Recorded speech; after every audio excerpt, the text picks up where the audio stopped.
ओम अज्ञानतिमिरान्धस्य ज्ञानाञ्जनशलाकया चक्षुरुन्मिलितमेन तस्मै श्रीगुरवे नमः। वाञ्छाकल्पतरुभ्यश्च कृपासिन्धुभ्यश्च च पतितानां पावनेभ्यो वैष्णवेभ्यो नमो नमः। नानाशास्त्रविचारणे निपुणो सद्धर्म संस्थापको लोकानां हितकार्यो त्रिभुवने शरण्याकरो राधा कृष्णपादारविन्द भजनानन्देन मत्तादिगो वन्दे रूप सनातनो रघुयुगो श्रीजीव गोपालको। ലോകജനതയുടെ നന്മയ്ക്ക് വേണ്ടി നാനാശാസ്ത്രങ്ങൾ സൂക്ഷ്മമായി പഠിക്കുകയും ഗ്രന്ഥങ്ങൾ എഴുതുകയും പ്രചരിപ്പിക്കുകയും ചെയ്ത ഗോസ്വാമിമാർ ത്രിഭുവനങ്ങളിലും ആദരണീയരാകുന്നു. ഗോപികമാരുടെ പാപത്തിൽ പ്രലീനമായി രാധാകൃഷ്ണന്മാരുടെ ദിവ്യപ്രേമത്തിൽ ഏർപ്പെട്ടിരുന്നതിനാൽ എല്ലാവർക്കും ശരണം നൽകാൻ അവർക്ക് പ്രാപ്തിയുണ്ട്. അങ്ങനെയുള്ള ഗോസ്വാമിമാർക്ക് ആദ്യമായി സാദര പ്രണാമങ്ങൾ അർപ്പിക്കും. ജയ ജയ ശ്രീ ചൈതന്യ നിത്യാനന്ദ ജയ ദ്വൈത ചന്ദ്ര ജയ ഗൗരഭക്തവൃന്ദ. ഹരേ കൃഷ്ണ. എല്ലാവർക്കും സ്വാഗതം. പങ്കെടുത്തിരിക്കുന്ന എല്ലാ ഭക്തർക്കും എൻ്റെ സാദര പ്രണാമം. നമ്മൾ വായിക്കുന്നത് ചൈതന്യ ചരിതാമൃതം 1-ാം ഭാഗം മുഖപുരയാണ്. കഴിഞ്ഞ ക്ലാസ്സിൽ വായിച്ച് നിർത്തിയ സ്ഥലത്തു നിന്നാണ് ആരംഭിക്കുന്നത്. അതായത് പ്രസ്തുത വിവർത്തനവും പാപവും. ഈ മലയാളം തർജ്ജമയ്ക്ക് ആധാരഭൂതമായ ഇംഗ്ലീഷ് ഭാഷയിലുള്ള വിവർത്തനവും ഭാവാർത്ഥവും എല്ലാം ശീല പ്രഭുപാദരുടെ ക്ഷീണിക്കാത്ത മനീഷയുടെ മഷിയുണങ്ങാത്ത തൂലികയുടെയും ദിവ്യ അനുഗ്രഹങ്ങളാണ്. ശീല പ്രഭുപാദർ ഈ ഗ്രന്ഥത്തിന്റെ വ്യാഖ്യാനം രചിക്കുന്നത് ബംഗാളി ഭാഷയിൽ എഴുതപ്പെട്ട 2 ഗ്രന്ഥങ്ങളെ ആശ്രയിച്ചാണ്. ഒന്ന് അദ്ദേഹത്തിന്റെ ഗുരുവായ ഭക്തി സിദ്ധാന്ത സരസ്വതി ഗോസ്വാമിയുടേതും മറ്റേത് ഭക്തി സിദ്ധാന്ത സരസ്വതിയുടെ പിതാവും ആത്മീയ ഗുരുവുമായ ഭക്തി വിനോദ് ഠാക്കൂറിന്റെയും. ആധുനിക കാലഘട്ടത്തിൽ ശ്രീ ചൈതന്യ മഹാപ്രഭുവിന്റെ ഉപദേശങ്ങൾ പ്രചരിപ്പിക്കുന്നതിന് ചുക്കാൻ പിടിച്ച വ്യക്തിത്വമാണ് ഭക്തി വിനോദ് ഠാക്കൂർ. ഈ ഗ്രന്ഥത്തിന്റെ അവതാരികയിൽ ശ്രീല പ്രഭുപാദർ പറയുന്നു, യഥാർത്ഥത്തിൽ ചൈതന്യ ചരിതാമൃതം ഭക്തിയുടെ തുടക്കക്കാരനെ ഉദ്ദേശിച്ചിട്ടുള്ളതല്ല. കാരണം അത് ആത്മീയജ്ഞാനത്തിന്റെ ബിരുദാനന്തര ബിരുദ പഠനമാണ്. ഒരുവൻ ഭഗവത്ഗീതയിൽ നിന്ന് തുടങ്ങി ശ്രീമദ് ഭാഗവതം വഴി പുരോഗമിച്ച് ശ്രീ ചൈതന്യ ചരിതാമൃതത്തിൽ എത്തുക എന്നതത്രേ അഭികാമ്യം. മേൽപ്പറഞ്ഞ എല്ലാ മഹത് ഗ്രന്ഥങ്ങളും ഒരേ നിരപേക്ഷ നിലവാരത്തിൽ ആണെങ്കിലും താരതമ്യേന പഠനാർത്ഥം ശ്രീ ചൈതന്യ ചരിതാമൃതം സർവോന്നത സ്ഥാനത്ത് വർത്തിക്കുന്നതായി കണക്കാക്കപ്പെടുന്നു. ഹരേ കൃഷ്ണ. ഇവിടെ നമുക്ക് ശുപാർശ ചെയ്തിട്ടുള്ള 3 ഗ്രന്ഥം എന്ന് പറയുന്നത്, ഒന്ന് ഭഗവത്ഗീത, ഇനിയൊന്ന് ശ്രീമദ് ഭാഗവതം, ഇനിയൊന്ന് ചൈതന്യ ചരിതാമൃതം.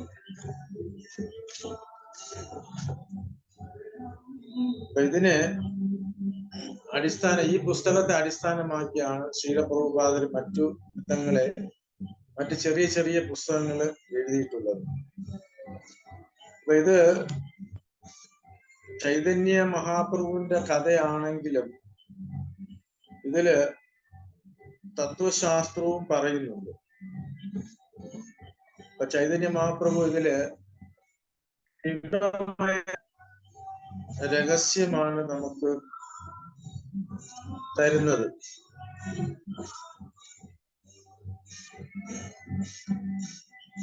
ചൈതന്യ മഹാപ്രഭു പല ശാസ്ത്രജ്ഞന്മാരെയും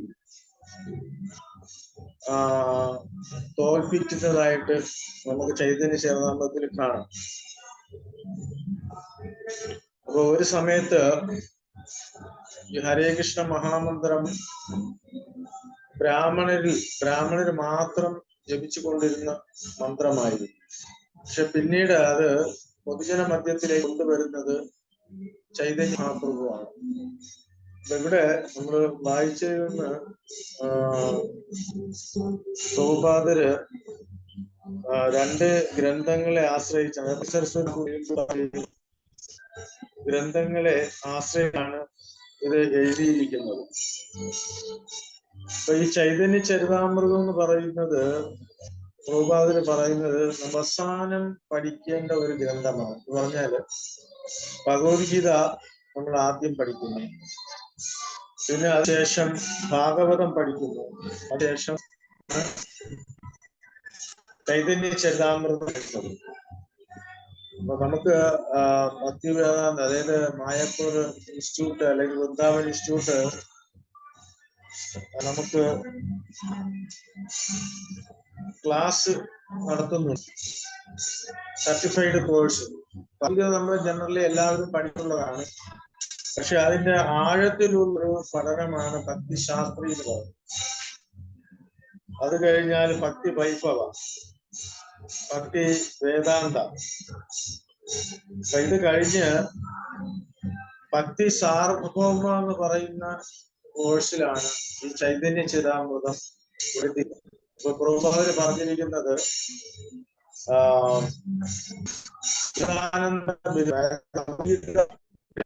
ആണെങ്കില് ശ്രീമദ് ഭാഗവതം പോസ്റ്റ് ഗ്രാജുവേറ്റ്.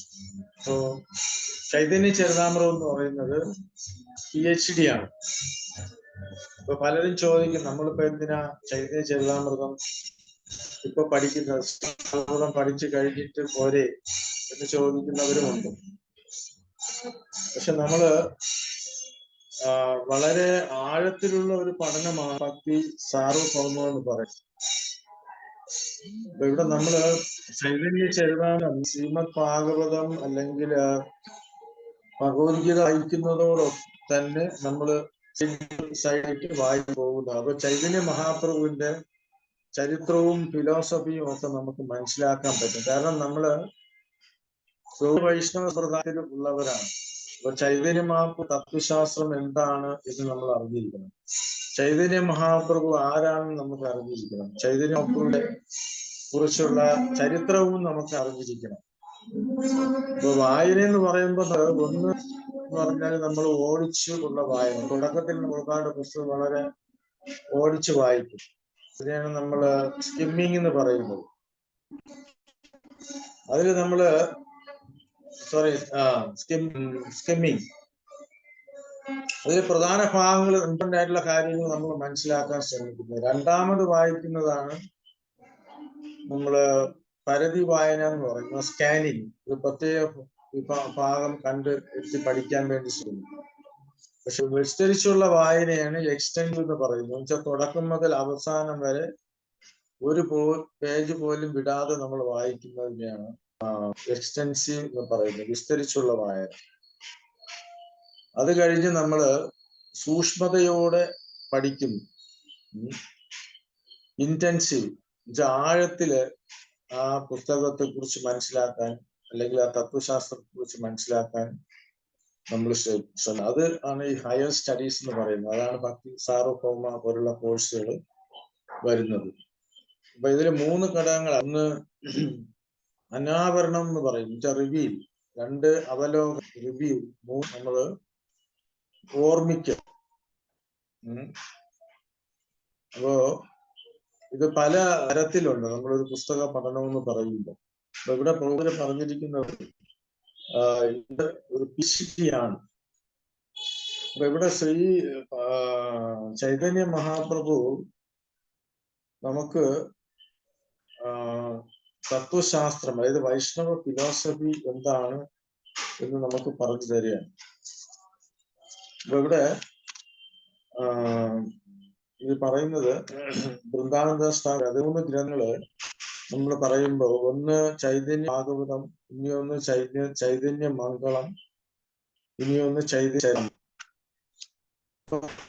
ഈ ചൈതന്യ ഭാഗവതം എഴുതിയത് ബൃന്ദാവനദാസ് ഠാക്കൂറാണ്. അദ്ദേഹം വ്യാസദേവന്റെ അവതാരമാണ്. അപ്പൊ ആദ്യം ചൈതന്യ മംഗളം എന്നാണ് പേര് കൊടുത്തിരുന്നത്. പക്ഷെ ലോചനദാസ് ഠാക്കൂർ മറ്റൊരു ഗ്രന്ഥം ചൈതന്യ മംഗളം എന്ന പേരിൽ എഴുതപ്പെട്ടപ്പോൾ ആ പേര് മാറ്റി പിന്നീട് ചൈതന്യ ഭാഗവതം എന്നാക്കി. പക്ഷെ ഈ രണ്ട് ഗ്രന്ഥങ്ങളിലും ഭഗവാന്റെ അന്ത്യലീല കുറിച്ച് വലുതായിട്ട് എഴുതിയിട്ടില്ല. അത് ശ്രീ ചൈതന്യ ചരിതാമൃതത്തില് ഭഗവാന്റെ അന്ത്യലീല വളരെ വിശദമായി പ്രതിപാദിക്കുന്നുണ്ട്. അതാണ് ചരിത്രത്തെ എടുക്കുമ്പോ ആദ്യലീല, മധ്യലീല ആൻഡ് അന്ത്യലീല, ഇങ്ങനെ 3 ഭാഗങ്ങളായിട്ടാണ് തിരിച്ചിരിക്കുന്നത്. അപ്പൊ ഇതിൽ പറയുന്നത് വൃന്ദാവനദാസ കൈല ചൈതന്യ മംഗള യാൻഹാര ശ്രവണേ നാശേ സർവ അമംഗള. വായിച്ചു കഴിഞ്ഞാല് എല്ലാ മംഗളത്തെയും നശിപ്പിക്കാൻ അതിന് കഴിവുണ്ട് എന്ന് പറയുന്നു. അപ്പൊ ഇവിടെ നമുക്ക് ചൈതന്യ മഹാപ്രഭു നമ്മൾ ഓടിച്ചും പറയാം. അതായത് 5 ആത്മ ചൈതന്യ മഹാപ്രഭു ശ്രീകൃഷ്ണ ഭഗവാനാണെന്ന് സ്ഥാപിക്കുന്നുണ്ട്. അപ്പൊ അതിനുശേഷം ചൈതന്യ മഹാപ്രഭുവിന്റെ അതായത് പഞ്ചതത്വ, ചൈതന്യ മഹാപ്രഭു, അദ്വൈതാചാര്യ, ഗദാധര പണ്ഡിറ്റ്, ശ്രീവാസ്, 5 പേരായിട്ട് വിസ്തരിക്കുകയാണ്.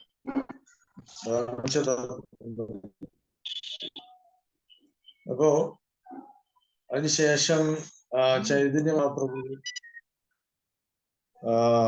കേരളത്തില്, ചൈതന്യ മഹാപ്രഭു കേരള സന്ദർശനം, ഭാരതത്തിൽ സന്ദർശിച്ചതിനെ കുറിച്ച് പറയുന്നുണ്ട്. നമ്മൾ വായിച്ചില്ല. ഇവിടെ നമുക്ക് മനസ്സിലായത് ചൈതന്യ മഹാപ്രഭു നമുക്ക് തരുന്ന ഫിലോസഫി എന്ന് പറഞ്ഞാല് അചിന്ത്യ ഭേദ അഭേദ തത്വ, എല്ലാം ഒന്നാണ്, അതേസമയം വ്യത്യസ്തവുമാണ്.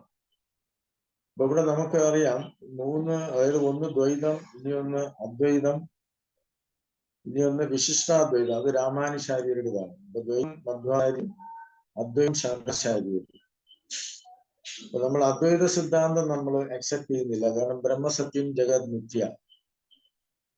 അപ്പൊ നമ്മള് മധ്വാചാര്യരുടെ പരമ്പരയിലാണ് ദ്വൈതം. ഇപ്പൊ നമുക്ക് മധ്വാചാര്യരുടെ പടം കാണും പറയാം, 2 പേരില് ഇങ്ങനെ കാണിച്ചിരിക്കുന്നത്. വിശിഷ്ടാദ്വൈതം പറയും സ്പെഷ്യൽ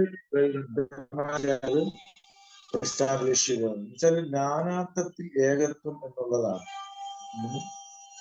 പ്രഭുപാദർ എടുത്ത് പറയുന്നത് ആത്മീയ കമ്മ്യൂണിസം എന്ന് പറഞ്ഞാല് ആത്മീയ സമത്വവാദം.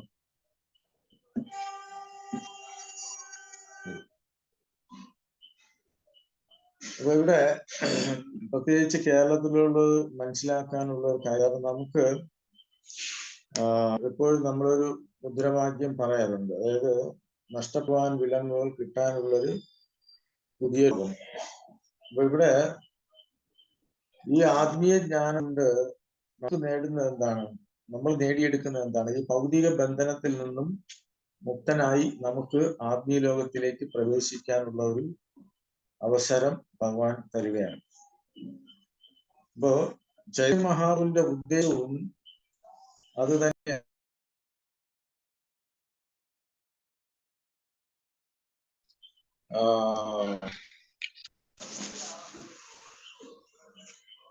ശ്ലോകമുണ്ട്, അതായത്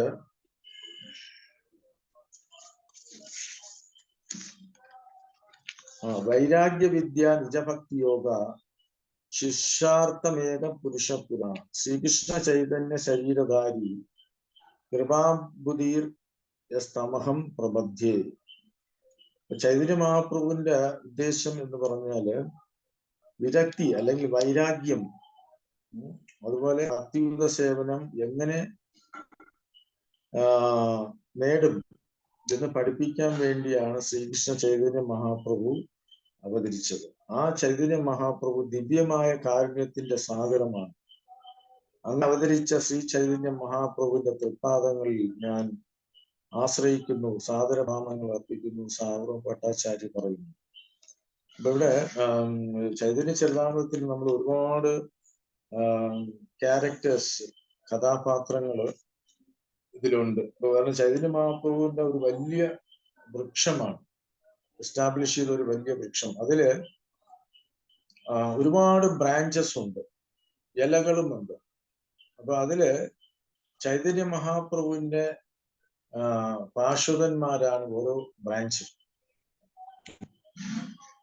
അപ്പൊ ചൈതന്യ കൃഷ്ണലീലയിൽ പങ്കെടുത്ത പലരും ചൈതന്യ മഹാപ്രഭുവിന്റെ ലീലയിലും പങ്കെടുക്കുന്നുണ്ട്. കൃഷ്ണലീലയിൽ പങ്കെടുത്ത പലരും ഗോപിമാരും ഗോപാന്മാരുമാണ്. പക്ഷെ അവര് ചൈതന്യ ലീലയിലും അവർ നേരിട്ട് പങ്കെടുക്കുന്നുണ്ട്. അപ്പൊ ചിലര് മഞ്ചേരിമാരായിട്ടാണ്. മഞ്ചേരി എന്ന് പറഞ്ഞാൽ ഗോപികമാരുടെ തോഴി. ഇവിടെ നമുക്ക് കേശവ ഭാരതി, അതായത് ചൈതന്യ മഹാപ്രഭു സന്യാസം കൊടുക്കുന്നത് അദ്ദേഹം കൃഷ്ണലീലയില്, അതായത് സാന്തിവി മുനിയായിരുന്നു. അതുപോലെ നമ്മുടെ പരമ്പരയിൽ വരുന്ന ഓരോ ആചാര്യന്മാരും മഞ്ചേരിമാരാണ്.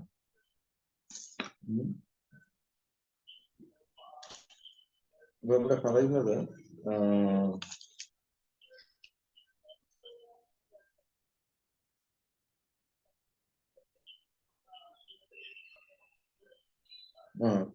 കൃഷ്ണദാസ് കവിരാജ് ഗോസ്വാമി നേരത്തെ പറഞ്ഞു ആരാണെന്ന്. അദ്ദേഹം സ്വരൂപ് ഗോസ്വാമി, അതായത് രഘുനാഥ് ഗോസ്വാമിയുടെ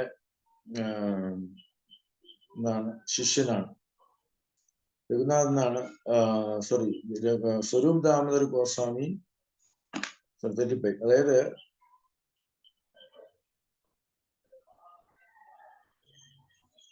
രഘുനാഥ് ഗോസ്വാമിയിൽ നിന്നാണ് കേട്ട് പഠിക്കുന്നത്. അതിനുശേഷം വൃന്ദാവനത്തിൽ പോവുകയും അവിടെ വെച്ച് രൂപഗോസ്വാമിയെ, സനാതന ഗോസ്വാമിയെ കാണുകയും, അപ്പൊ അതിനുശേഷം രഘുനാഥ് ഗോസ്വാമിയാണ് ചൈതന്യ മഹാപ്രഭുവിന്റെ കംപ്ലീറ്റ് ചരിതം പറഞ്ഞു കൊടുക്കുന്നത്. അപ്പൊ അതിനുശേഷമാണ് ചൈതന്യ ചരിതാമൃതം എഴുതുന്നത്. നേരത്തെ ഞാൻ പറഞ്ഞു, അന്ത്യലീല, ഈ മറ്റുള്ള ഗ്രന്ഥങ്ങളില് അന്ത്യലീല വിശദമായിട്ട് വെളിപ്പെടുത്തിയിട്ടില്ല. അപ്പൊ ചൈതന്യ ചരിതാമൃതത്തിലാണ് കൃഷ്ണദാസ് കവിരാജ് ഗോസ്വാമി അന്ത്യലീല, ചൈതന്യ മഹാപ്രഭുവിന്റെ അന്ത്യലീല വിശദമായി. അപ്പൊ ഇവിടെ ആമുഖത്തിലും പ്രഭുപാദ് പറയുന്നത്, അതായത് ചൈതന്യ മഹാപ്രഭുവിന്റെ ഉദ്ദേശം എന്ന് പറഞ്ഞാല് ഭഗവാൻ കൃഷ്ണൻ പഠിപ്പിച്ച, അതായത് കൃഷ്ണന്റെ ടീച്ചിങ്സ് എങ്ങനെ നമ്മൾ പ്രായോഗികമാക്കും എന്ന് കാണിക്കുന്നതിന് വേണ്ടിയാണ്. കാരണം ഭഗവാൻ ഭഗവത്ഗീതയിൽ പറയുന്നുണ്ട്, സർവധർമാൻ പരിത്യജ്യ മാമേകം ശരണം പറയുക. ശരണമടയാനായിട്ട് പറയുന്നുണ്ട്, പൂർണ്ണമായിട്ടും ശരണമടയാനായിട്ട് പറയുന്നുണ്ട്. പക്ഷെ അത് എങ്ങനെയാണെന്ന് കാണിച്ചു തരികയാണ് ചൈതന്യ മഹാപ്രഭു. പ്രാക്ടിക്കൽ ഡെമോൺസ്ട്രേഷൻ ആണ്. അതാണ് ശരണാഗതി എന്ന് പറയുന്നത്. ശരണാഗതി എന്ന് പറഞ്ഞാൽ 6 തരത്തിലുണ്ട്. ആനുകൂല്യസ്യ സങ്കല്പ പ്രതികൂല്യസ്യ വർജനം, രക്ഷുഷ്വതി വിശ്വാസോ ഗോത്രത്തെ വർണ്ണം തല, ആത്മനിക്ഷേപോ കാർപ്പണ്യോ ഷഡ്വിധ ശരണാഗതി. അപ്പൊ ഇതില് നമ്മൾ പഠിക്കാനുള്ള അനുകൂലമായ കാര്യങ്ങൾ, കൃഷ്ണബോധത്തിന് അനുകൂലമായത് സ്വീകരിക്കുകയും പ്രതികൂലമായത് വർജിക്കുകയും ചെയ്യുക. എല്ലായ്പ്പോഴും ഭഗവാന്റെ സംരക്ഷണത്തിൽ വിശ്വസിക്കണം. 4-മത് ഭഗവാന്റെ കാരുണ്യത്തെ മാത്രം ആശ്രയിക്കണം. 5-മത്തത് പേഴ്സണൽ ആയിട്ടുള്ള ഇൻട്രസ്റ്റ്, വ്യക്തിപരമായിട്ടുള്ള താല്പര്യങ്ങൾ പാടില്ല. ഭഗവാന്റെ താല്പര്യത്തിനാണ് നമ്മൾ മുൻഗണന നൽകുന്നത്. 6-മത്തത് ബീങ് ഹംബിൾ ആൻഡ് മീക്ക്, എന്ന് വെച്ചാൽ വിനയാന്വിതനും നമ്മൾ സൗമ്യനും ആയിരിക്കണം എന്ന് പറയുന്നു. അപ്പൊ ഈ 6 മാർഗനിർദ്ദേശങ്ങള് പിന്തുടർന്ന് ആത്മസമർപ്പണം ചെയ്യുന്ന ഒരു വ്യക്തി ഭഗവാന്റെ പ്രത്യേക കാരുണ്യം നേടുകയും ഭഗവാന്റെ അടുത്ത് തിരിച്ചു പോവുകയും ചെയ്യും. അതാണ് ഇവിടെ പറയുന്നത്. ഇവിടെ പ്രഭുപാദര് പറയുന്നത്, പണ്ഡിതരെന്ന് പറയപ്പെടുന്ന ചിലര് ജനങ്ങളെ തെറ്റിദ്ധരിപ്പിക്കുന്നു. കാരണം ഈ ശരണാഗതി എന്ന് പറഞ്ഞാൽ ഭഗവാനെ ശരണം പ്രാപിക്കേണ്ട ആവശ്യമില്ല എന്ന് പറയുന്നു. പക്ഷെ നമുക്കറിയാം ഭഗവത്ഗീതയില് ഭഗവാൻ 18-ാം അധ്യായത്തില് പറയുന്നുണ്ട്, സർവധർമാൻ പരിത്യജ്യ മാമേകം ശരണം വ്രജ. അതുപോലെ 9-ാം അധ്യായത്തിലും വീണ്ടും 18-ാമത് രണ്ടും ഒരേ ശ്ലോകം, അതായത് മന്മനാത്വം എന്നുള്ള ആ ശ്ലോകം, എന്നെ പൂജിക്കുക, എന്റെ ഭക്തനായി തീരുക, എന്നെ ആരാധിക്കുക, എന്നെ ശരണം പ്രാപിക്കുക.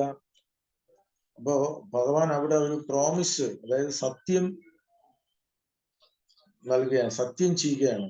അങ്ങനെ ചെയ്യുന്ന ഒരു വ്യക്തി എന്നിലേക്ക് തിരിച്ചു വരും എന്ന് പറയുന്നുണ്ട്. അപ്പൊ പ്രഭുപാദ് ഇവിടെ അടുത്ത് പറയുന്നത്, മായാവാദി സന്യാസികള് അത് അംഗീകരിക്കുന്നില്ല. അപ്പൊ ഭഗവാൻ എന്താ പറയുന്നത്, മച്ചിത്ത സർവദുർഗാണി മത്പ്രസാദാത്തരിശ്വരി. എന്നെ ആശ്രയിക്കാത്ത വ്യക്തിക്ക് എന്ത് സംഭവിക്കും? അധച്ഛത്തും അഹങ്കാരം ന ശോഷ്യസി ന വിനക്ഷതി. അപ്പൊ അങ്ങനെയുള്ള വ്യക്തിക്ക് നാശമായിരിക്കും ഫലം എന്ന് പറയുന്നുണ്ട്. അപ്പൊ ഇവിടെ പ്രഭുപാദ ഒരു ഉദാഹരണം പറയുന്നത്, അതായത് സൂര്യനെ യഥാരൂപത്തിൽ അറിയണമെങ്കിൽ ആദ്യം സൂര്യപ്രകാശം ചെന്ന് അഭിമുഖീകരിക്കണം. അതുപോലെ സൂര്യഗോളത്തെയും. അപ്പൊ സൂര്യഗോളത്തിൽ പ്രവേശിക്കുമ്പോഴാണ് നമ്മൾ സൂര്യദേവനെ നേരിൽ കാണാൻ കഴിയുന്നത്. അതുപോലെ ബ്രഹ്മജ്യോതിസിനെ മറികടക്കണം. ബ്രഹ്മേതി പരമാത്മേതി ഭഗവാനിതി ശബ്ദത. 3 തരത്തിലുള്ള ആത്മസാക്ഷാത്കാരം. ആദ്യം ബ്രഹ്മസാക്ഷാത്കാരം, അത് ജ്ഞാനികൾ നേടിയെടുക്കുന്നു. പരമാത്മാ സാക്ഷാത്കാരം യോഗികള്. ഭക്തൻ ഭഗവാൻ സാക്ഷാത്കാരം നേടുന്നു എന്ന് പറഞ്ഞാൽ ഭഗവാൻ ഒരു വ്യക്തിയാണെന്നും ആ വ്യക്തിയെ നമ്മൾ സേവിക്കണമെന്നും മനസ്സിലാക്കുന്നതാണ് ഫൈനൽ റിയലൈസേഷൻ എന്ന് പറയുന്നത്. അപ്പൊ ഭഗവാനെ ആരാധിക്കുക എന്ന് പറഞ്ഞാല്, അതായത് നമ്മള് ഭഗവാന്റെ എന്താ പറയുന്നത്, ഭഗവാന്റെ നാമം, അതായത് വൃന്ദാവനം, നാമം, രൂപം, ലീലകൾ, സഹചാരികള്, അനുസാരികള്, അത് തമ്മിൽ യാതൊരു വ്യത്യാസവുമില്ല. അപ്പോ കലർപ്പില്ലാത്ത ഒരു ഭക്തി വളർത്തിയെടുക്കാനാണ് ചൈതന്യ മഹാപ്രഭു നമ്മളെ പ്രോത്സാഹിപ്പിക്കുന്നത്. അതായത് പരിശുദ്ധമായ ഭക്തിയിലേക്ക് വരിക എന്നുള്ളതാണ് കൃഷ്ണപ്രേമം. അതാണ് ഫൈനൽ. അപ്പോ ചൈതന്യ ചരിതാമൃതം നമ്മൾ വായിക്കുമ്പോൾ നമുക്ക് മനസ്സിലാക്കാം, അത് രാമാനന്ദരായത്തിൽ തന്നെ ചൈതന്യ മഹാപ്രഭു ചോദിക്കുന്നുണ്ട്, ജീവിതത്തിന്റെ ഫൈനൽ ലക്ഷ്യം എന്താണെന്ന് ചോദിക്കുന്നു. ഏകദേശം ഒരു 14 ചോദ്യങ്ങൾ ചോദിക്കുന്നു. അപ്പൊ അവസാനം അദ്ദേഹം ചോദിക്കുന്ന ഒരു ഇതാണ്. അപ്പൊ രാമാനന്ദനായി പല ആൻസറും പറയുന്നുണ്ട്. അതായത് വർണ്ണാശ്രമമാണ്, മുക്തിയാണ് എന്നെല്ലാം. ഭഗവാൻ അതെല്ലാം റിജക്ട് ചെയ്തിട്ട് ഏറ്റവും ഹയസ്റ്റ് ആയിട്ടുള്ള കാര്യം എന്താണെന്ന് ചോദിക്കുന്നുണ്ട്. അപ്പോ ഫൈനലി അദ്ദേഹം ആൻസർ ചെയ്യുന്നു, കൃഷ്ണപ്രേമം, ഈശ്വരപ്രേമം നേടിയെടുക്കുക എന്നുള്ളതാണ്. അപ്പൊ ചൈതന്യ മഹാപ്രഭു ഇവിടെ ഒരു കഥ പറയുന്നുണ്ട്. അതായത് സർവജ്ഞൻ എന്ന് പറയുന്ന ഒരു ജ്യോത്സ്യൻ, അദ്ദേഹത്തിന്റെ അടുത്ത് ഒരു വ്യക്തി, ദരിദ്രനായ ഒരു വ്യക്തി സമീപിച്ചിട്ട് അദ്ദേഹത്തിന്റെ ഭാവിയെ കുറിച്ച് ചോദിക്കും. ഞാൻ വളരെ ദരിദ്രനാണ്, എന്തായിരിക്കും എന്റെ ഭാവി? അപ്പൊ അദ്ദേഹം ജാതകം പഠിച്ചിട്ട് പറയും, നീ ദരിദ്രനല്ല, നിന്റെ അച്ഛൻ നിനക്ക് വലിയ ഒരു നിധി വെച്ചിട്ടുണ്ട്. പക്ഷെ വിദേശത്ത് വെച്ച് മരിച്ചതിനാൽ ആ വിവരം നൽകാൻ സാധിക്കാതെ പോയി. അപ്പൊ നീ ആ നിധി എടുത്ത് നിനക്ക് സുഖമായി ജീവിക്കാം എന്ന് പറയുന്നുണ്ട്. എന്നിട്ട് അദ്ദേഹം തുടർന്ന് പറയുന്നുണ്ട്, ആ നിധി എവിടെയാണ് എന്ന് പറഞ്ഞു കൊടുക്കുന്നുണ്ട്. എന്താണ് നിധി എന്ന് പറഞ്ഞു കൊടുക്കുന്നു. അതായത് എന്നിട്ട് അദ്ദേഹം പറയുന്നുണ്ട്, തെക്ക് ഭാഗത്ത് കുഴിക്കരുത്. അവിടെ കുഴിച്ചു കഴിഞ്ഞാൽ എന്ത് സംഭവിക്കും? തെക്ക് ഭാഗത്ത് കുഴിച്ചു കഴിഞ്ഞാല് കടന്തൽ വന്ന് ആക്രമിക്കും. കടന്തൽ നമുക്കറിയാം വിഷമുണ്ട്. അപ്പോ എന്നിട്ട് പറയും പടിഞ്ഞാറ് സൈഡ് കുഴിക്കരുത്, അവിടെ വന്നു കഴിഞ്ഞാൽ, അവിടെ കുഴിച്ചു കഴിഞ്ഞാല് ഭൂതം അറ്റാക്ക് ചെയ്യും. ഇത് വടക്ക് ഭാഗത്തും കുഴിക്കരുത്, അവിടെ കുഴിച്ചു കഴിഞ്ഞാല് പാമ്പ്, അതായത് സർപ്പം വന്ന് ആക്രമിക്കും എന്ന് പറയുന്നു. അപ്പൊ എന്നിട്ട് ഫൈനലി പറയുന്നുണ്ട് കിഴക്ക് ഭാഗത്ത് കുഴിക്കണം, അവിടെയാണ് നിധി നിക്ഷേപിക്കപ്പെട്ടിരിക്കുന്നത്. അപ്പൊ എന്താണ് നിധി? അപ്പൊ ഇവിടെ തെക്ക് ഭാഗത്ത് കുഴിക്കണ്ട എന്ന് പറയാൻ കാരണം അത് കർമ്മകാന്ഡമാണ്. അതായത് ജനങ്ങള് ഫലാസക്തിയോടുകൂടി കർമ്മങ്ങൾ, വൈദികമായിട്ടുള്ള ചടങ്ങുകൾ ചെയ്യുന്നുണ്ട് അല്ലെ. പക്ഷെ അതുകൊണ്ട് നമുക്ക് ഭൗതികമായ ആഗ്രഹങ്ങളിൽ നിന്ന് മുക്തി നേടാൻ കഴിയില്ല. അതാണ് കർമ്മകാണ്ഡ സെക്ഷൻ പറയുന്നത്. പടിഞ്ഞാറ് സൈഡ് കുഴിക്കണ്ട എന്ന് പറയാൻ കാരണം പടിഞ്ഞാറ് ജ്ഞാനകാന്ഡം എന്ന് പറഞ്ഞാൽ മാനസികമായ ഊഹാഭോഗങ്ങൾ. പക്ഷെ അതിനുശേഷം അവരെല്ലാം ചെയ്തിട്ട് പിന്നെ അവസാനം അവർ സോഷ്യൽ സർവീസിലേക്ക് ഇറങ്ങി വരുന്നതായിട്ട് അവർ പറയുന്നുണ്ട്. കാരണം അവർക്ക് അതിനപ്പുറം ഒന്നും ചെയ്യാൻ കഴിയുന്നില്ല. ആണ് ഏറ്റവും ഉന്നതമായ രീതിയിൽ അവർ കണക്കാക്കും. പിന്നെ സർപ്പം, അതായത് വടക്ക് ഭാഗത്ത് കുഴിക്കണ്ട എന്ന് പറയാൻ കാരണം അവിടെ അഷ്ടാംഗ യോഗങ്ങൾ, പലതരത്തിലുള്ള യോഗ പ്രോസസ്, ഇന്ദ്രിയങ്ങളെയും മനസ്സിനെയും നിയന്ത്രിക്കാനുള്ള യാന്ത്രിക മുറ നമുക്കറിയാം. യമം, നിയമം, ആസനം, പ്രാണായാമം, പ്രത്യാഹാരം, ധാരണ, ധ്യാനം, സമാധി, ഇതെല്ലാം അതായത് മനസ്സിനെ നിയന്ത്രിക്കുന്നത്, നിയമങ്ങൾ പാലിക്കുന്നത്. ആസനം എന്ന് പറഞ്ഞാൽ ഇരിപ്പിടം, പിന്നെ ശ്വാസ നിയന്ത്രണം, അതാണ് പ്രാണായാമം. പ്രത്യാഹാരം എന്ന് പറഞ്ഞാൽ ഭോഗവസ്തുക്കളിൽ നിന്നുള്ള നിയന്ത്രണം. ധാരണം എന്ന് പറഞ്ഞാൽ ഏകാഗ്രത. ധ്യാനം ചെയ്യൽ.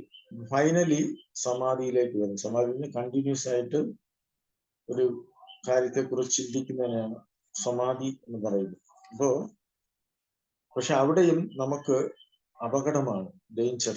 കാരണം സർപ്പത്തെ കുറിച്ച് പറയുന്നുണ്ട്. ഫൈനലി നമുക്ക് കൃഷ്ണപ്രേമം നേടാൻ കഴിയില്ല. അതുകൊണ്ടാണ് കിഴക്ക് ഭാഗത്ത് കുഴിക്കണം എന്ന് പറഞ്ഞത്. കാരണം അവിടെയാണ് നിധി നിക്ഷേപിക്കപ്പെട്ടത്. എന്താണ് നിധി? കൃഷ്ണപ്രേമം, ഈശ്വരപ്രേമം, ഭക്തിയുത സേവനം.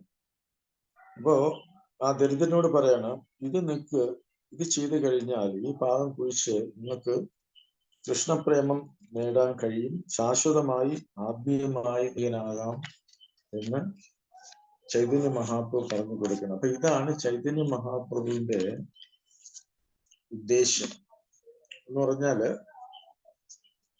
ഫൈനൽ. പക്ഷെ മറ്റ് സമ്പ്രദായങ്ങളോ അല്ലെങ്കിൽ മറ്റ് ആചാര്യന്മാരോ ഇത് പൂർണ്ണമായും നമുക്ക് പറഞ്ഞു കിട്ടില്ല. കൃഷ്ണപ്രേമമാണ് ഏറ്റവും ഉന്നതം. അപ്പൊ നമ്മൾ സാധാരണ പറയും, എന്തിനായി ആത്മീയമായിട്ടുള്ള സേവനങ്ങളൊക്കെ ചെയ്ത് മുക്തി നേടാൻ അല്ലെ, അല്ലെങ്കിൽ പുണ്യകാര്യങ്ങൾ ചെയ്തു കഴിഞ്ഞാൽ നമുക്ക് ആ പുണ്യങ്ങൾ കൊണ്ട് സ്വർഗലോകത്തിൽ പോയി നമുക്ക് ആസ്വദിക്കാം. പക്ഷെ ആ പുണ്യഫലങ്ങൾ കഴിയുമ്പോൾ വീണ്ടും ക്ഷീണേ പുണ്യം മധ്യേ ലോകം വിശന്തി, വീണ്ടും നമുക്ക് തിരിച്ചു വരേണ്ടി വരും. എന്ന് പറഞ്ഞാൽ പുനരഭിമരണം, പുനരഭിചരണം. അപ്പോൾ നമ്മൾ ചെയ്യുന്ന പുണ്യകർമ്മങ്ങൾ കൊണ്ട് നമ്മൾ ഉയർത്തപ്പെടും ഉന്നത ലോകങ്ങളിലേക്ക്. വീണ്ടും അതിന്റെ ഫലം കഴിയുമ്പോൾ വീണ്ടും താഴേക്ക് വരും, വീണ്ടും പുണ്യകർമ്മങ്ങൾ ചെയ്യുമ്പോൾ ഇതിങ്ങനെ ചക്രം പോലെ തുടർന്നുകൊണ്ടേയിരിക്കും. അപ്പൊ ഇതിൽ നിന്നുള്ള ഒരു മുക്തിയാണ് ഉദ്ദേശിക്കുന്നത്. ആ മുക്തിയാണ് ഭഗവാന്റെ പ്രേമം, അതായത് ഫൈനൽ, അന്തിമമായ ലക്ഷ്യം എന്ന് പറയുന്നത് കൃഷ്ണപ്രേമം നേടുക എന്നുള്ളതാണ്. അപ്പൊ ആ ഒരു പരിശുദ്ധ ഭക്തിയിലേക്കാണ് ചൈതന്യ മഹാപ്രഭു നമ്മളെ നയിച്ച് കൊണ്ടുപോകുന്നത്. അപ്പൊ ഈ ചൈതന്യ ചരിതാമൃതത്തില് നമുക്ക് ഒരുപാട് ക്യാരക്ടേഴ്സിന് ചൈതന്യ പരിചയപ്പെടാൻ കഴിയും. അവരെല്ലാം ചൈതന്യ മഹാപ്രഭുവിന്റെ ശാശ്വത സേവകന്മാരാണ്. അപ്പൊ അവര് എങ്ങനെയാണ് ചൈതന്യ മഹാപ്രഭുവിനെ സേവിച്ചത്, എത്രത്തോളം അവര് ഭക്തി ചൈതന്യ മഹാപ്രഭു ഉണ്ടായിരുന്നു എന്ന് ചൈതന്യ ചരിതാമൃതം വായിക്കുമ്പോൾ നമുക്ക് മനസ്സിലാക്കാം. അതുകൊണ്ടാണ് ചൈതന്യ ചരിതാമൃതവും ഭാഗവതവും തമ്മിൽ വ്യത്യാസമുണ്ട്. പേഴ്സണൽ സെർവന്റുമായിട്ടുള്ള ഡീലിങ്സ് ആണ്. ഭക്തന്മാരുമായിട്ടുള്ള ഭഗവാന്റെ റിലേഷൻഷിപ്പ്. അപ്പൊ അത് ശരിക്കും ആസ്വദിക്കാൻ കഴിയുന്നത് ഈ ചൈതന്യ ചരിതാമൃതത്തിൽ കൂടിയാണ്. അപ്പൊ ചൈതന്യ മഹാപ്രഭു ഒരു ഭക്തന്റെ രൂപത്തിൽ വന്നിട്ട്, ഭക്താവതാരം ഭക്താക്കും നമാമി ഭക്ത ശക്തികൾ, ഭക്തന്റെ രൂപത്തിൽ വന്നിട്ടാണ് നമ്മളെ പഠിപ്പിച്ചു തരുന്നത്. അപ്പൊ ചിലപ്പോ നമ്മൾ സാധാരണ സ്കൂളിലൊക്കെ പഠിച്ചിരിക്കും, ഒരുപക്ഷെ പഠിപ്പിച്ചിരിക്കും ചൈതന്യ മഹാപ്രഭു ഭഗവാന്റെ ഏറ്റവും ഉന്നതനായ ഭക്തനാണ്. പക്ഷെ അവിടെ ചൈതന്യ മഹാപ്രഭു ഭഗവാനാണ് എന്ന് അക്സെപ്റ്റ് ചെയ്യുന്നില്ല. അപ്പൊ ഇവിടെ നമുക്ക് ഈ ഇതിൽ തന്നെ ചൈതന്യ ചരിതാമൃതത്തില് തുടക്കത്തില് അതിന് ഒരുപാട്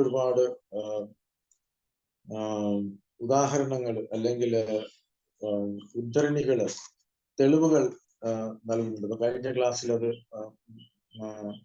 പ്രഭാഷകൻ അത് പറഞ്ഞതാണ്. പിന്നെ ഒരുപാട് പുരാണങ്ങൾ ഇവിടെ പറയുന്നത് കൂർമ്മപുരാണം, മത്സ്യപുരാണം, ഇതിലത്തെ തെളിവുകൾ ഒരുപാട്, ബ്രഹ്മപുരാണം, പത്മപുരാണം, വാമന പുരാണം, അതിലെല്ലാം ഒരുപാട് തെളിവുകള് ചൈതന്യ മഹാപ്രഭുവിന്റെ അവതാരത്തെ കുറിച്ച് പറയുന്നുണ്ട്. അപ്പൊ അത് കഴിഞ്ഞ ക്ലാസ്സിൽ പറഞ്ഞതുകൊണ്ട് ഞാനത് പറയുന്നില്ല. പക്ഷെ അതിനുശേഷം നമ്മളിപ്പോ എനിക്ക് തോന്നുന്നു 8ാമത്തെ അധ്യായവും ചൈതന്യ മഹാപ്രഭു പരമദിവ്യോത്തമ പുരുഷനാണ് എന്ന് തെളിയിക്കുന്നതാണ്. 2ാമത്തെ ചൈതന്യ മഹാപ്രഭു പരമദിവ്യോത്തമ പുരുഷൻ. പിന്നെ ചൈതന്യ മഹാപ്രഭു അവതാരത്തിന്റെ ബാഹ്യ കാരണങ്ങൾ ഇങ്ങനെ വിവരിക്കുന്നു. അപ്പൊ ആദ്യത്തെ അധ്യായത്തില് ആത്മീയ ഗുരുക്കുറിച്ചാണ് വിവരിക്കുന്നത്. ഗുരുക്കന്മാര്, നമ്മുടെ പരമ്പരയെ പ്രഭുപാദര് സ്മരിക്കുകയും അതുപോലെ പരമ്പരയിലെ ആചാര്യന്മാരെ വന്ദിച്ചുകൊണ്ടാണ് ഇത് ആരംഭിക്കുന്നത്. അപ്പൊ അതില് 3 തരത്തിലുള്ള ഗുരുക്കന്മാരെ കുറിച്ച് പറയുന്നുണ്ട്. ശിക്ഷാഗുരു, ദീക്ഷാഗുരു, അതിലുപരിയായിട്ട് വർത്തമാന പ്രത്യക്ഷ ഗുരു. അപ്പൊ അവരെങ്ങനെയാണ് നമ്മുടെ ആത്മീയജീവിതവുമായി ബന്ധപ്പെട്ടിരിക്കുന്നത്. അപ്പൊ ഇത് പ്രഭുപാദ് പറയുന്നത് ഇത് നമ്മുടെ ബുദ്ധിയിൽ നിന്ന് ഉദിച്ചതല്ല.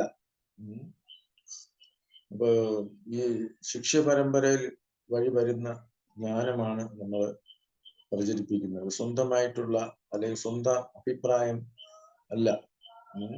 ഭഗവാനാൽ പൂജിക്കപ്പെട്ട നിവേദ്യ പ്രസാദം, അതിന്റെ ഉച്ഛിഷ്ടമാണ് നമ്മൾ പരമ്പര വഴി നമ്മൾ സ്വീകരിക്കുന്നത്.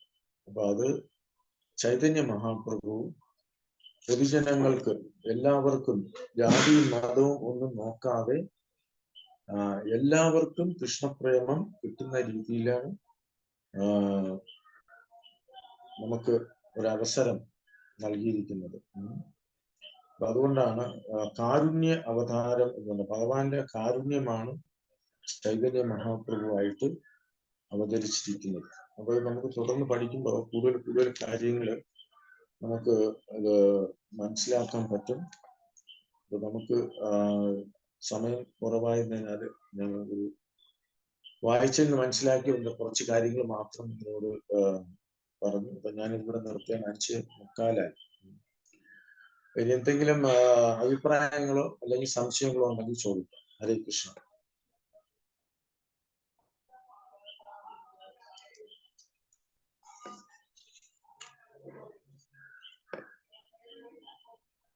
ഹരേ കൃഷ്ണ.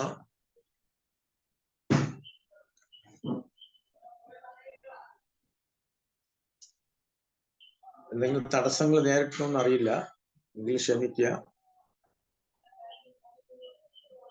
എല്ലാവരും കേട്ടു എന്ന് വിചാരിക്കും.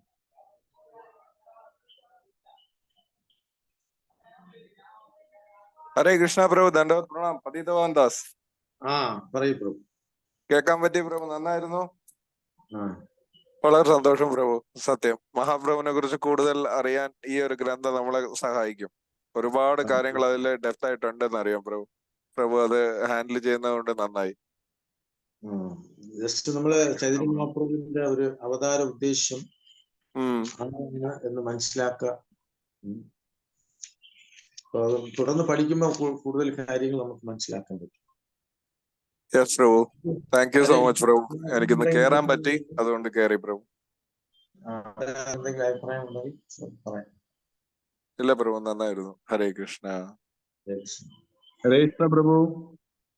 ഹരേ കൃഷ്ണ.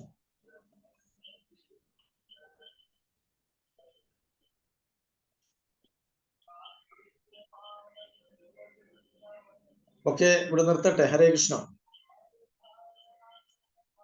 ഹരേ കൃഷ്ണ. മധുപ്രഭു എന്തോ പറയാൻ വന്നു, ഒന്നും പറഞ്ഞില്ല. മധുപ്രഭു. ഹരേ കൃഷ്ണ പ്രഭു. വളരെ നല്ല ക്ലാസ് ആയിരുന്നു പ്രഭു. പ്രഭു ഇത് എന്നും ഉണ്ടോ പ്രഭു? എന്തെങ്കിലും അഭിപ്രായം ഉണ്ടോ?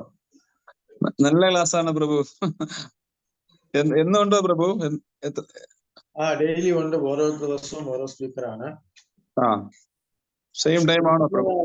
ചൈതന്യ ചരിതാമൃതം ഒന്ന് മലയാളത്തിലായതുകൊണ്ട് നമ്മൾ പഠിക്കാൻ വേണ്ടിയുള്ള ഒരു ശ്രമമാണ്. അപ്പോ ഇതിനെപ്പറ്റി ആദ്യം നമ്മളൊന്ന് വായിച്ചു പോവുക. ശരി പ്രഭു. അതിനുശേഷം നമ്മൾ ഇൻഡിവിജ്വലായിട്ട് വായിച്ചാലേ നമുക്ക് കൂടുതൽ കാര്യങ്ങൾ മനസ്സിലാക്കാൻ പറ്റൂ. ശരി പ്രഭു. ശരി പ്രഭു. ഒരു സത്സംഗത്തിൽ നമുക്ക് പോയിന്റ്സ് ഒക്കെ ഡിസ്കസ് ചെയ്യാം, അല്ലെങ്കിൽ ചർച്ച ചെയ്യാം. അപ്പൊ അതിനുള്ള ഒരു അവസരം കൂടിയാണ്. പക്ഷെ ഇതിനൊക്കെ കൂടുതൽ നമ്മൾ മനസ്സിലാക്കണമെങ്കിൽ നമ്മളെ ഇസ്കോണിന്റെ അക്കാഡമിക് കോഴ്സിൽ കൂടി കടന്നു പോകണം. അതാണ് ഭക്തിശാസ്ത്രി, പിന്നെ അത് കഴിഞ്ഞാൽ ഭക്തി വേദാന്ത, അല്ല ഭക്തി വൈഭവ, ഭക്തി വേദാന്ത.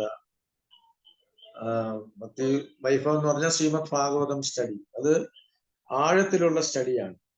പിന്നെ ചൈതന്യ മഹാപ്രഭുടെ ചൈതന്യ ചരിതാമൃതം പഠിക്കുന്നതാണ് ഭക്തി സാർവഭൗമ. അതാണ് ഫൈനൽ, ഇസ്കോണിന്റെ ഫൈനൽ ഡിഗ്രി കോഴ്സ്. പിന്നെ അല്ലാതെ മാനേജറിയൽ ആയിട്ടുള്ള പല കോഴ്സുകളും ഉണ്ട്, GBC കോളേജ് ഓർഗനൈസ് ചെയ്യുന്ന. അപ്പോ അത് ആഴത്തിലുള്ള ഒരു സ്റ്റഡിയാണ്. അതിന് പിന്നെ പരീക്ഷയും മറ്റു കാര്യങ്ങളും ഉണ്ട്. അപ്പൊ ഇതിപ്പോ നമുക്ക് മലയാളികൾക്ക് നമുക്ക് ഈ ചൈതന്യ ചരിതാമൃതം കിട്ടിയത് കൊണ്ട് പലരും അത് വായിച്ചു തുടങ്ങിയിട്ടില്ല. അപ്പോൾ നമുക്ക് എല്ലാവരും കൂടി ഒരുമിച്ചിരുന്ന് വായിക്കാനും ചർച്ച ചെയ്യാനുള്ള ഒരു അവസരമായിട്ടാണ് ഇതിനെ കാണേണ്ടത്. ഓക്കെ, ഹരേ കൃഷ്ണ.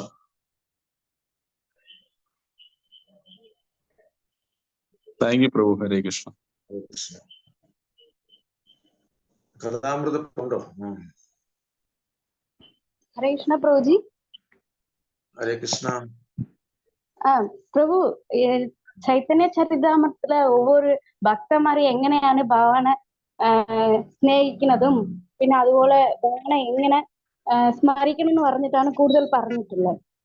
അത് എന്തുകൊണ്ട് പ്രഭു അത് ലാസ്റ്റ് പഠിക്കണമെന്നാണ് പറഞ്ഞത്? ഇത് ഞാൻ നേരത്തെ പറഞ്ഞല്ലോ, ഇതൊരു രഹസ്യം. ചൈതന്യ മഹാപ്രഭുവിന്റെ അവതാരം തന്നെ ഛന്ന അവതാരം എന്നാണ് പറഞ്ഞിരിക്കുന്നത്. ഇനി അടുത്ത യുഗത്തിൽ ചൈതന്യ മഹാപ്രഭു വരാൻ പോകുന്നില്ല. എല്ലാ യുഗത്തിലും ചൈതന്യ മഹാപ്രഭു അവതരിക്കുന്നതുമില്ല. കാരണം ഇതിന്റെ പരമരഹസ്യമാണ്, ഏറ്റവും നിഗൂഢമായ അത് രഹസ്യമാണ് ഇതിൽ വെളിപ്പെടുത്തി തരുന്നത്.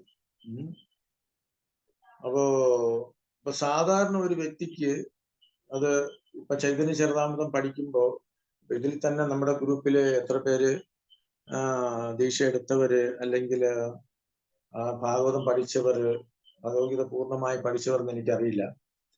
അപ്പൊ ഇത് പഠിച്ചു കഴിയുമ്പോ പ്രഭുപാദർ പറയുന്നുണ്ട്, ശ്രീമദ് ഭാഗവതം തന്നെ 1-ാം സ്കന്ധം മുതൽ 9-ാം സ്കന്ധം വരെ വായിച്ചു കഴിഞ്ഞ ശേഷമേ 10-ാം സ്കന്ധം വായിക്കാവൂന്ന് പറയുന്നുണ്ട്. കാരണം എങ്കിലേ നമുക്ക് ഭഗവാനെ കുറിച്ച് ശരിക്കും മനസ്സിലാക്കാൻ പറ്റും. അല്ലെങ്കിൽ നമ്മൾ രാസലീല അല്ലെങ്കിൽ ഭഗവാന്റെ ലീലകൾ വായിക്കുമ്പോൾ അതിൽ ഒരുപാട് തെറ്റിദ്ധാരണകൾ ഉണ്ടാവും. അപ്പൊ ഉദാഹരണമായിട്ട് ഇവിടെ പറഞ്ഞത്, നമ്മള് ആത്മസമർപ്പണം തന്നെ മായാവാദികൾ വേറെ രീതിയിലാണ് തെറ്റിദ്ധരിപ്പിക്കുന്നത്.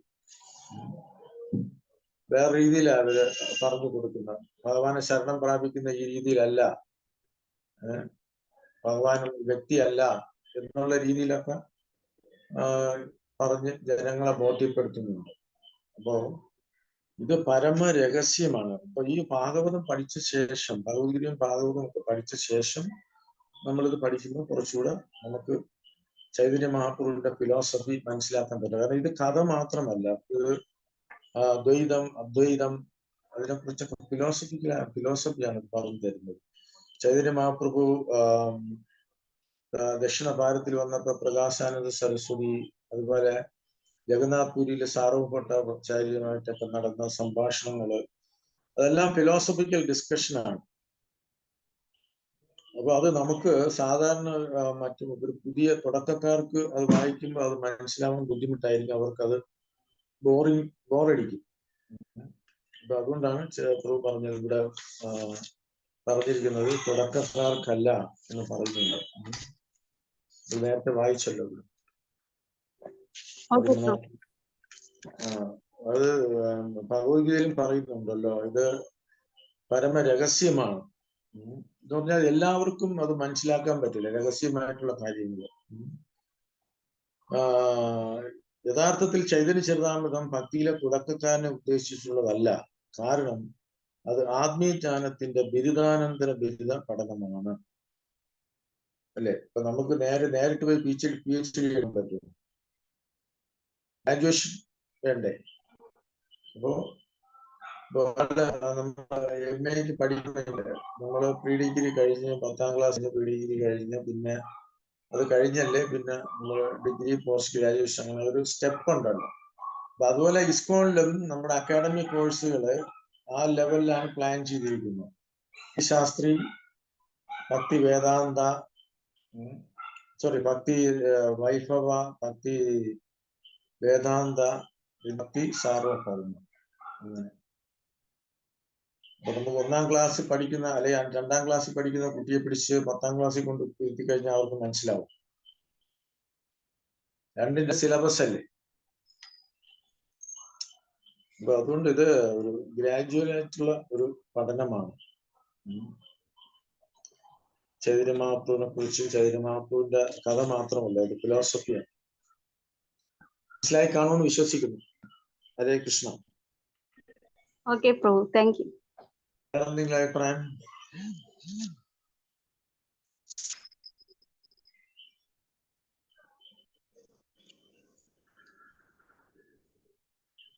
അത് മാത്രമല്ല, നമുക്ക് വൈഷ്ണവരുടെ അനുഗ്രഹം കൂടി ഉണ്ടെങ്കിൽ ഇത് മനസ്സിലാക്കാൻ. കൃഷ്ണദാസ് നമ്മൾ 1ാമത്തെ അധ്യായം പഠിക്കുമ്പോൾ ആത്മീയ ഗുരുക്കന്മാരെ പറയും. അപ്പൊ അതിൽ നമുക്ക് കാണാൻ പറ്റും, ചൈതന്യ മഹാവലയം പരമ്പരയിൽ എല്ലാ ആചാര്യന്മാരെയും സാദരം നമസ്കരിച്ചുകൊണ്ടാണ് ഇത് ആരംഭിക്കുന്നത്. അപ്പൊ ഇവരെല്ലാം ഈ സാധാരണ ആൾക്കാരല്ല എന്ന് നമ്മൾ മനസ്സിലാക്കുക. ഭഗവാന്റെ ഭാഷുതന്മാരാണ്. ഇവ ഗൗരഗണേശ ദീപിക എന്ന് പറഞ്ഞൊരു ബുക്കുണ്ട്. അപ്പൊ ആ ബുക്കില് ചൈതന്യ ലീലയിൽ പങ്കിടുന്നവരുടെ പേരുകളൊക്കെ പറയുന്നുണ്ട്. ഇവൻ അത് കവികർണ പുരാണയാണ് ഇത് എഴുതുന്നത്. അദ്ദേഹവും ഒരു സഖിയാണെന്ന് പറയുന്നുണ്ട്. അതായത് ശിവാനന്ദ സേനയ്ക്ക് 3 പുത്രന്മാരുണ്ട്. ഒന്ന് ചൈതന്യദാസ, രാമദാസ, കവികർണപുര. ലാസ്റ്റ് സണ്ണാണ് കവികർണപുര. അദ്ദേഹമാണ് ഗൗരഗണേശ ദീപിക എഴുതുന്നത്. അപ്പൊ അതില് ഈ ചൈതന്യദാസ, രാമദാസ എന്ന് പറയുന്നത് കൃഷ്ണലീലയിൽ പങ്കെടുത്ത 2 തത്തകളാണ്. ആ തത്തകളുടെ പേരും ഇവിടെ പറയുന്നുണ്ട്, ഓർമ്മ വരുന്നില്ല. ദക്ഷ എന്തോ ഒരു പേരൂടെ ഉണ്ട്. ചൈതന്യലീലയിൽ കൃഷ്ണലീലയിൽ പങ്കെടുത്തവരാണ്. അതുപോലെ കേശവ ഭാരതി സന്ദീപ് മുനിയാണ്. രൂപ ഗോസ്വാമി മഞ്ചേരിയാണ്. സനാതന ഗോസ്വാമി മഞ്ചേരിയാണ്. അപ്പൊ ഏറ്റവും ഹൈയസ്റ്റ് ആയിട്ടുള്ള ഭഗവാന്റെ ഏറ്റവും വിശ്വസ സേവകരെയാണ് ഇവിടെ പരിചയപ്പെടുത്തുന്നത് ചൈതന്യ ചരിതാമൃതത്തിലേക്ക്. അതുകൊണ്ട് നമ്മൾ ആ സ്റ്റാൻഡിലാണെങ്കിൽ മനസ്സിലാക്കാൻ ബുദ്ധിമുട്ടാണ്. കാരണം പരിശുദ്ധമായ ഭക്തിയിലേക്ക് വരിക എന്നുള്ളതാണ്. ജ്ഞാന കർമാദി അനാവൃതം ആനുകൂല്യേന കൃഷ്ണാനുശീലനം ഭക്തിരുത്തമ. പരിശുദ്ധമായ ഭക്തി എന്താണെന്ന് പറയുന്നുണ്ട്. പരിശുദ്ധമായ ഭക്തൻ ആരാണെന്ന് നമുക്ക് മനസ്സിലാക്കാൻ പറ്റും. അപ്പോൾ ചൈതന്യ ചരിതാമൃതം എന്ന് പറഞ്ഞാൽ തീർച്ചയായും ഒരു രഹസ്യം തന്നെയാണ്, ഒരു ഹയർ സ്റ്റഡീസ് ആണ്, അതിൽ യാതൊരു സംശയമില്ല. ഹരേ കൃഷ്ണ. ഓക്കെ, നമുക്ക് സമയമായി സ്റ്റോപ്പ് ചെയ്യാം. വേറെ എന്തെങ്കിലും അഭിപ്രായങ്ങളുണ്ടോ? താങ്ക് യു പ്രഭു. ഹരേ കൃഷ്ണ. ഹരേ കൃഷ്ണ.